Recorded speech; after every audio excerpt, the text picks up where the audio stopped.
Selamat siang, saya ucapkan kepada Bapak Yosef Manik selaku dosen pembimbing saya dan juga kepada Ibu Santi Manalu selaku dosen penguji di sidang tugas akhir saya pada saat ini. Adapun judul tugas akhir saya adalah karakterisasi destinasi-destinasi ekowisata di kawasan Danau Toba dengan pendekatan tourism area life cycle serta analisis keberlanjutannya. Adapun latar belakang dari penelitian ini adalah yang pertama, industri pariwisata sebagai pemasok pendapatan bagi masyarakat dan negara. Hal ini dibuktikan berdasarkan buku saku Kementerian Pariwisata pada tahun 2016, di mana pada tahun 2014, pendapatan devisa nasional mencapai 120 triliun. Akan tetapi, 94 triliun diberikan kepada produk domestik bruto. Selanjutnya, jumlah pengunjung yang datang ke Indonesia naik dari tahun ke tahun. Akan tetapi, jumlah pengunjung ke Danau Toba turun sebanyak 14% pada tahun 2018. Selanjutnya adalah kawasan Danau Toba sebagai salah satu kawasan strategis pariwisata nasional yang ditetapkan oleh Kementerian Pariwisata. Salah satu objek wisata yang ada di kawasan Danau Toba adalah objek ekowisata. Untuk itu, diperlukannya karakteristik-karakteristik sebagai landasan dalam pembuatan strategi melalui tourism area life cycle. Siklus hidup pariwisata yang digunakan sebagai konsep dalam membuat strategi pembangunan atau pengembangan dari objek wisata. Di dalam tourism area life cycle sendiri terdiri atas 5 tahap, yaitu eksplorasi, keterlibatan, pengembangan, konsolidasi, dan stagnasi. Stagnasi sendiri terdiri atas 2 tahap, yaitu peremajaan dan penurunan. Posisi objek ekowisata dalam siklus hidup pariwisata ditentukan berdasarkan total skor.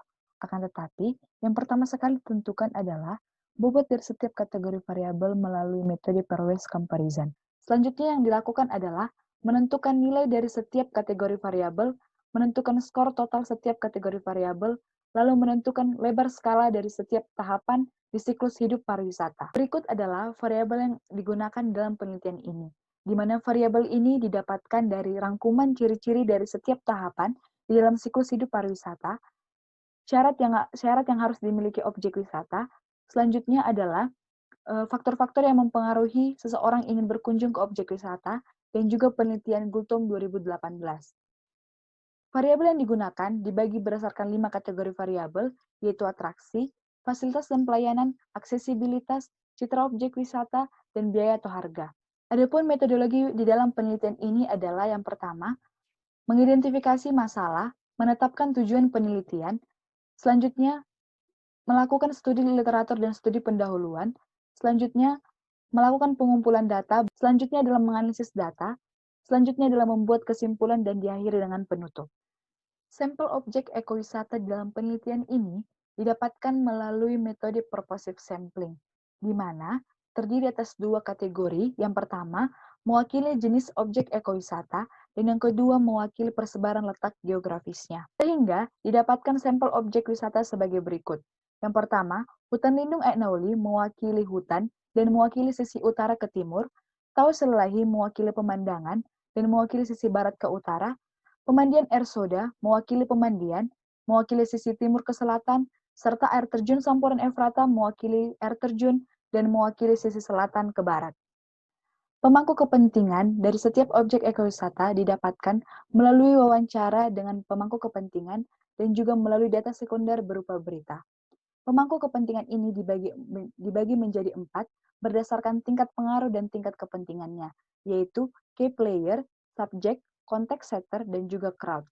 Berikut adalah analisis pemangku kepentingan bagi pemandian air soda, di mana keluarga Minar Sihite selaku pemilik pemandian air soda memiliki tingkat pengaruh dan tingkat kepentingan yang paling tinggi. Bagi air terjun Sampuran Efrata, pemerintah Kabupaten Samosir memiliki tingkat pengaruh dan tingkat kepentingan yang paling tinggi. Bagi Tahu Silelahi, masyarakat lokal Desa Silelahi memiliki tingkat pengaruh dan tingkat kepentingan yang paling tinggi. Dan yang terakhir adalah hutan lindung Etnauli, bahwa BP2 LHK selaku pengelola memiliki tingkat pengaruh dan tingkat kepentingan yang paling tinggi. Data yang digunakan dalam penelitian ini adalah sebagai berikut. Yang pertama adalah data pembobotan kategori variabel. Pembobotan kategori variabel ini dilakukan oleh 4 pemangku kepentingan yang memiliki tingkat pengaruh dan tingkat kepentingan yang paling tinggi. Sehingga dapatkan hasil sebagai berikut. Atraksi dengan bobot 0,2, fasilitas dan pelayanan dengan bobot 0,18, aksesibilitas dengan bobot 0,22, citra objek wisata dengan bobot 0,26, serta biaya atau harga dengan bobot 0,14. Data yang dikumpulkan melalui pengisian kuesioner terhadap 120 responden dari keempat objek wisata. Berikut adalah hasil total skor dari setiap objek ekowisata. Yang pertama, pemandian air soda memiliki total skor 9,29, Taos Lelahi 10,02, Hutan Lindung Nauli 9,46, dan air terjun Samporan Efrata 10,06. Selanjutnya adalah pemetaan objek ekowisata di siklus hidup pariwisata. Akan tetapi, sebelumnya ditentukan terlebih dahulu interval dari setiap tahapan. Interval dari setiap tahapan ditentukan berdasarkan rumus matematis hingga interval dari setiap tahapan sebesar 0,15. Maka, pemetaan objek ekowisata di siklus hidup pariwisata didasarkan pada total skor sehingga hasilnya adalah sebagai berikut. Pemandian air soda berada pada tahap eksplorasi, hutan lindung Nauli berada pada tahap keterlibatan, Taos Lelahi dan air terjun Samporan Efrata berada pada tahap stagnasi. Di dalam siklus ini dapat dilihat bahwa total skor menandakan bahwa perkembangan dan pembangunan dari setiap objek wisata, sedangkan waktu menandakan bahwa perkembangan tersebut selalu terjadi dari waktu ke waktu. Kan pemetaan di dalam siklus hidup pariwisata sehingga didapatkan karakteristik-karakteristik sebagai berikut. Yang pertama, bagi pemandian air soda yang masih pada tahap eksplorasi, memiliki fasilitas yang masih rendah, yaitu toilet yang masih kurang memadai, dan juga tempat makan yang hanya menyediakan makanan ringan. Yang kedua, masyarakat belum memanfaatkan objek wisata sebagai sumber perekonomian. Yang ketiga, masyarakat ramah kepada wisatawan. Dan yang selanjutnya, aksesibilitas menuju objek wisata masih sulit. Yang kedua adalah hutan lindung Lek Nauli, di mana masyarakat sudah mulai menyediakan fasilitas bagi pengunjung meskipun masih sangat terbatas. Yang kedua, aksesibilitas yang sudah mulai membaik, pemerintah yang turut berpartisipasi dalam memperbaiki akses menuju objek wisata, serta sudah melakukan promosi dengan media sosial, yaitu Instagram, Facebook, YouTube, website, dan masih banyak lagi. Selanjutnya adalah Taos Lelahi. Taos Lelahi sendiri berada pada tahap stagnasi, di mana fungsi objek wisata ini sudah mulai berubah menjadi tempat berkemah, sehingga Taos Lelahi sendiri sudah masuk pada tahap stagnasi, yaitu peremajaan. Selanjutnya adalah pengunjung cenderung bosan terhadap objek wisata ini. Yang selanjutnya, mengakibatkan kerusakan lingkungan terkhususnya air Danau Toba, ditandai dengan berserakannya sampah dan juga keramba jaring apung. Selanjutnya adalah kualitas fasilitas yang mulai menurun, yaitu mulai kumuhnya fasilitas hotel, rumah makan, dan lain sebagainya. Selanjutnya adalah air terjun Sampuran Efrata. Air terjun Sampuran Efrata berada juga pada tahap stagnasi, di mana pengunjung cenderung bosan terhadap objek wisata ini. Selanjutnya, kualitas fasilitas mulai menurun, ditandai dengan toilet yang sudah kurang layak untuk digunakan. Tidak terjadi perkembangan di objek wisata ini, serta jumlah pengunjung yang terus menurun. Berdasarkan pemetaan sampel objek ekowisata di siklus hidup pariwisata, maka didapatkan keseluruhan objek ekowisata berada pada tahap konsolidasi, di mana objek ekowisata sudah sebagai sumber pendapatan bagi masyarakat. Hal ini ditandai pada ketiga sampel, masyarakat sudah mulai menyediakan fasilitas bagi pengunjung. Yang kedua, perusahaan asing sudah mulai mendominasi dalam menyediakan fasilitas. Contohnya pada Taos Lelahi, sudah banyaknya pengusaha-pengusaha asing dari luar Taos Lelahi dalam menyediakan fasilitas hotel ataupun penginapan. Selanjutnya adalah adanya persaingan harga antar penyedia jasa dan juga dampak negatif objek wisata mulai terasa seperti tidak terjaganya kebersihan objek ekowisata. Rekomendasi strategi ini dibuat berdasarkan karakteristik-karakteristik dari setiap objek ekowisata. Yang pertama bagi pemandian air soda. Pemandian air soda disarankan untuk memperbaiki kondisi jalan pemandian air soda, menambahkan transportasi umum, pembuatan media sosial, perluasan lahan parkir, perbaikan sistem pemeliharaan, penambahan petunjuk jalan, menyediakan fasilitas foto, serta membuat tempat penyimpanan barang. Untuk hutan lindung Lek Nauli, disarankan untuk melakukan perbaikan sistem pemeliharaan dan kebersihan, peningkatan kualitas pelayanan, memiliki transportasi khusus, menambah fasilitas, memelihara kebersihan toilet, serta membuat festival atau event. Selanjutnya adalah untuk Taos Lelahi. Taos Lelahi disarankan untuk menambah, memperbaiki, serta memelihara toilet, memperbaiki sistem pemeliharaan dan kebersihan, membuat media sosial sebagai media promosi. Yang selanjutnya, untuk air terjun Sampuran Efrata, disarankan untuk memperbaiki kondisi jalan menuju objek wisata, mengelola media sosial, menyediakan atraksi budaya, memperbaiki dan menambah toilet, serta menambah fasilitas foto yang lebih aman. Selanjutnya adalah contoh rencana aksi. Contoh rencana aksi ini adalah rincian dari rekomendasi strategi. Contoh rencana aksi ini dilakukan pada pemandian air soda karena pemandian air soda berada pada tahap eksplorasi di dalam siklus hidup pariwisata dan juga berdasarkan bisnis model Kanvas memiliki atraksi yang langka yaitu air soda. Contoh rencana aksi ini dibagi atas dua penanggung jawab, yaitu pemerintah Kabupaten Tapanuli Utara dan juga pemilik pemandian air soda.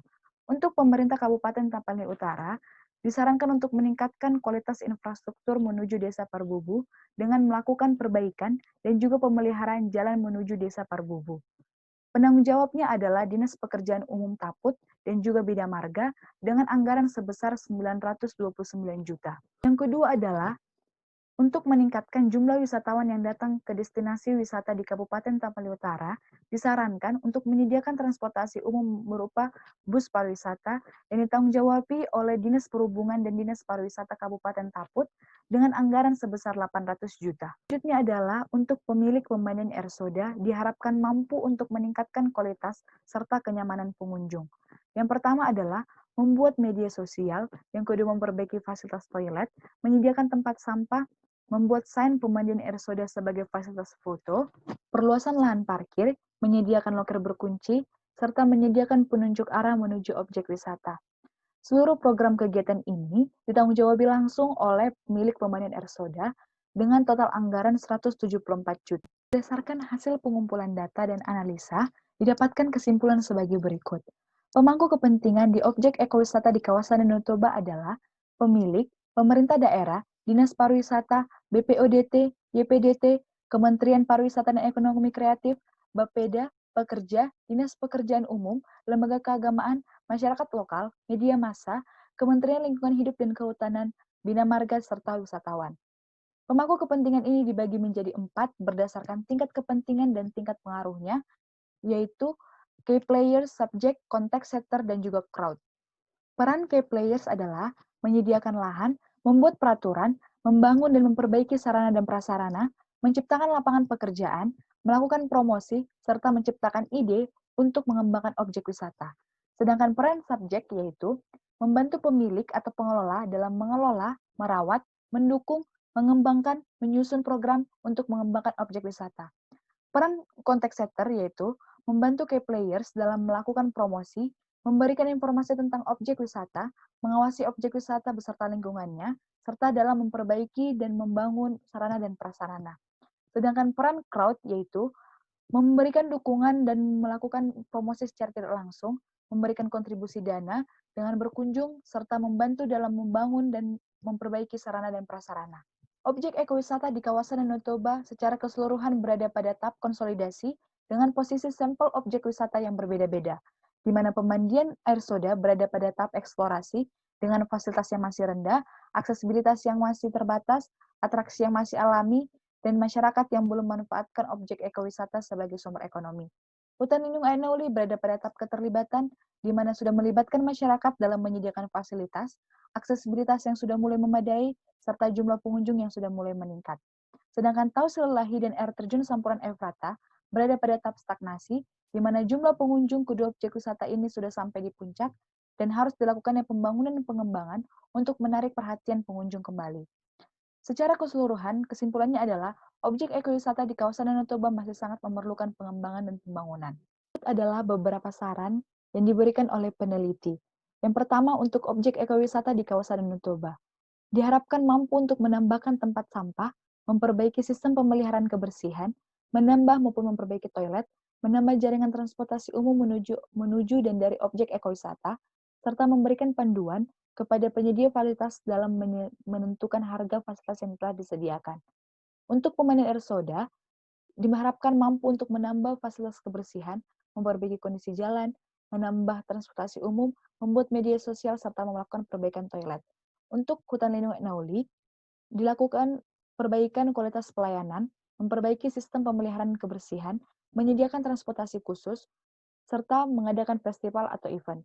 Untuk Tauslilahi, menambah memperbaiki toilet, membuat media sosial, serta memelihara kebersihan.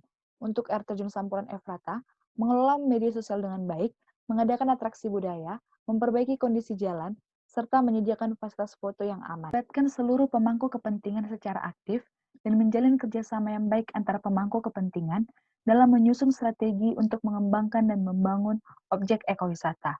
Selanjutnya, pemilik atau pengelola disarankan untuk melakukan pendataan atau memiliki rekaman jumlah pengunjung setiap tahunnya untuk melihat bagaimana perkembangan dari objek wisata tersebut. Selanjutnya, pengelola atau pemilik setiap objek ekowisata disarankan untuk menentukan tarif masuk ke objek wisata sebagai dana dalam melakukan pembangunan. Yang terakhir adalah, peneliti selanjutnya diharapkan melakukan survei secara langsung dan memperbanyak sampel objek wisata di siklus hidup para wisata.